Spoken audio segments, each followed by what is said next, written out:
제2의 심장이라 불리는 발. 오랜 시간을 신발 속에 감춰져 있고 큰 관심을 받지 못하는 경우가 많은데요. 발의 건강을 지키는 게 곧 전신 건강을 위하는 길. 의료톡톡에서 대표적인 족부 질환, 무지외반증에 대해 알아봅니다. 엄지발가락을 의미하는 단어 무지. 무지외반증은 엄지발가락이 휜 상태를 뜻합니다. 어디가 불편해서 오셨어요? 저기요. 발이 너무 아파요. 발이 아파서요? 발 아픈 지가 얼마나 됐어요? 한 2, 3년 정도부터. 2, 3년 정도 됐어요? 뭐 외상을 입거나 크게 다친 적은 없었고요? 예. 언제 제일 많이 아파요, 발이? 걸을 때나 신발 신을 때가 제일 많이 아파요. 네. 무지외반증은 젊은 여성에게 흔하다고 알려져 있지만 어린이, 그리고 남성에게서도 나타날 수 있는 질환. 무지외반증에 대한 올바른 이해가 필요합니다. 무지외반증이라는 엄지발가락의 중족지 관절, 이 부위가 튀어나와서 중앙으로 이제 굽어지면서 발의 형태가 변형되는 것을 말합니다. 주로 이제 기능적인 문제가 더 크게 차지하기 때문에 걸을 때, 특히 이제 운동할 때나 활동적인 동작일 때 점점 통증이 심해집니다.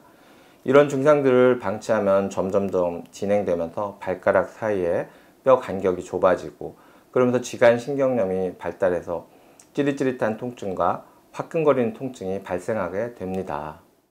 하이힐처럼 앞코가 좁고 무게중심이 앞으로 쏠리는 신발을 신는 경우, 그리고 족부에 외상을 입은 이후 무지외반증이 나타나기도 하고요. 더 다양한 내재적인 원인을 포함, 유전적 요인도 중요하다고 설명하며 편편족에게 더 흔합니다. 또 류마티스 관절염이나 체중 증가, 아킬레스건의 단축, 전신성 관절의 유연성, 엄지의 과운동성 등도 무지외반증을 부릅니다. 예전에는 무지외반증이 흔치 않았지만 문명이 발달하고 지금은 이제 서양식 신발 착용이 늘어났잖아요. 그래서 무지외반증의 발생 밀도가 점점점 높아지고 있습니다. 무지외반증을 방지한다고 하는 기능성 제품들이 다양하게 나와 있지만 무지외반증은 증가하고 있는 추세입니다.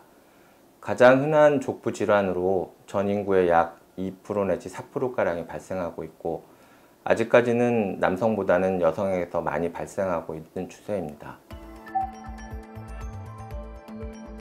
무지외반증은 엄지나 새끼발가락이 외관상 보기 좋지 않을 정도로 변형.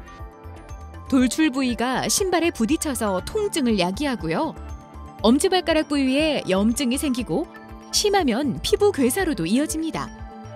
또 발 전체, 신체 전체에 영향을 주기도 합니다. 보행 시에 피로감과 통증에 의한 기능 장애가 흔히 일어나고요.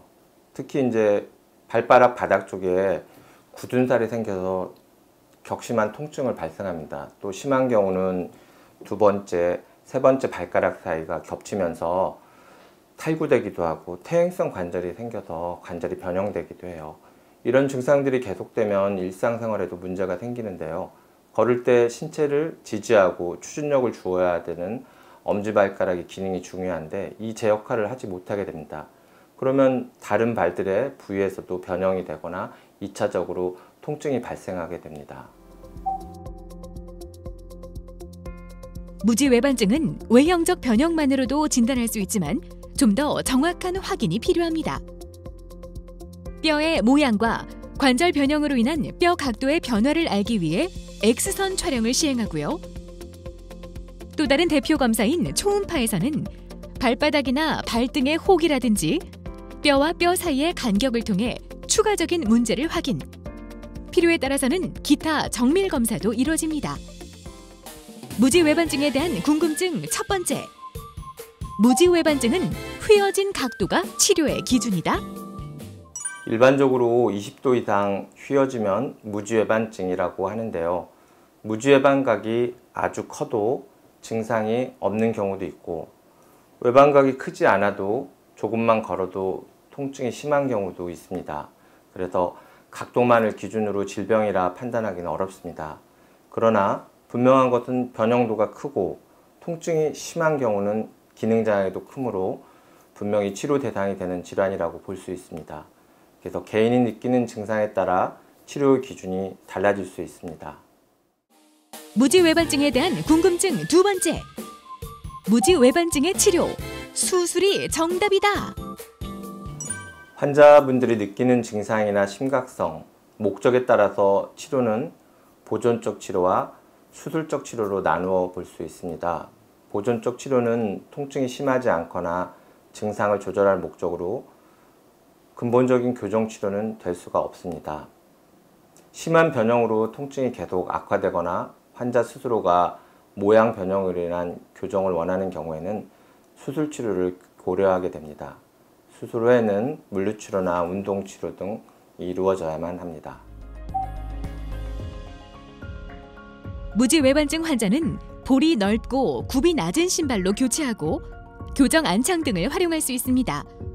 또 통증과 염증을 완화하기 위한 레이저, 초음파 등 물리치료로 도움을 받을 수도 있습니다. 환자에 따라서는 심각한 통증, 변형, 보행장애 등을 막기 위해 수술 치료를 시행. 수술은 향후 생길 수 있는 관절 변형의 진행과 회복 불가능한 상태가 되는 것을 방지해 삶의 질을 높입니다. 발이 건강해야 몸이 건강하다는 옛말이처럼 발은 우리의 신체 중에서 중요한 부분 중에 하나입니다. 무지외반증이라고 모두 수술을 하지는 않으며 큰 위험성도 없는 질환입니다. 하지만 정상적인 활동 능력을 회복하기 위해서는 증상이 있다면 조기에 전문의와 상담을 통해 정확한 자신의 발 상태를 암과 동시에 더 악화되는 것을 예방할 수 있겠습니다. 우리 몸 가장 아래에서 늘 고생하고 바쁘게 움직여온 발. 그 중요성과 고마움을 인식하며 족부 질환의 위험에 대해서도 관심을 갖는 일. 건강한 100세 시대를 위한 준비입니다.